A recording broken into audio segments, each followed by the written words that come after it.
जशी जशी डिलिव्हरीची डेट जवळ येत आहे तशी तशी पायावरची सूज आणखी जास्त वाढत चालली आहे.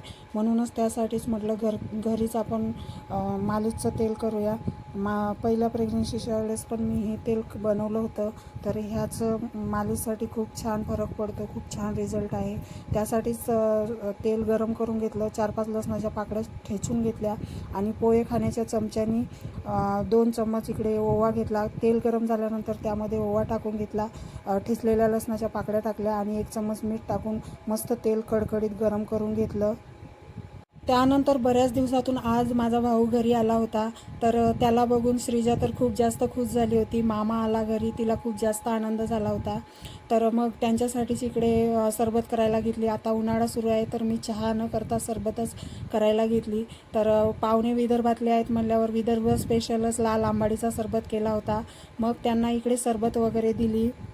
आणि आज जायचं होतं मला कल्याणीच्या घरी, त्यासाठीच इकडे मस्त गोळ गोळ रेडी झाली आणि मग इकडे आम्ही कल्याणीच्या घरी आलो. तर आज इकडे बिर्याणीचा बेत होता, ते पण माझ्या फरमाईशवर स्पेशल. आणि आमचे जावई खूप छान बिर्याणी करतात, म्हणून त्यांच्या हातचीच बिर्याणी मला खायची होती. आणि गेल्या गेल्याच इकडे चिकूचं आजीसोबत गोड गोड खेळणं सुरू होतं आणि इकडे बिर्याणीला फोडणी द्यायला सुरुवात झाली होती. आणि दुसऱ्या शेगडीवर कल्याणी अंडा करी करत होती, कारण श्रीजेचे पप्पा चिकन खात नाही, म्हणून त्यांच्यासाठी अंडा करी होती आणि आमच्यासाठी बिर्याणी करायचं काम सुरू होतं. हा सगळा घाट माझ्यासाठीच घातला होता, कारण मलाच बिर्याणी खायचे डोहाळे लागले आहेत. त्यानंतर इकडे श्रीजेच्या पप्पाचं तर IPL बघायचं काम सुरू होतं.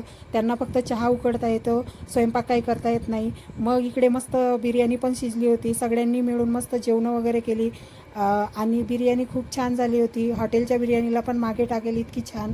त्यानंतर जेवणं झाल्यानंतर सगळ्यांना बाय केलं. सो असा झाला दिवसाचा शेवट.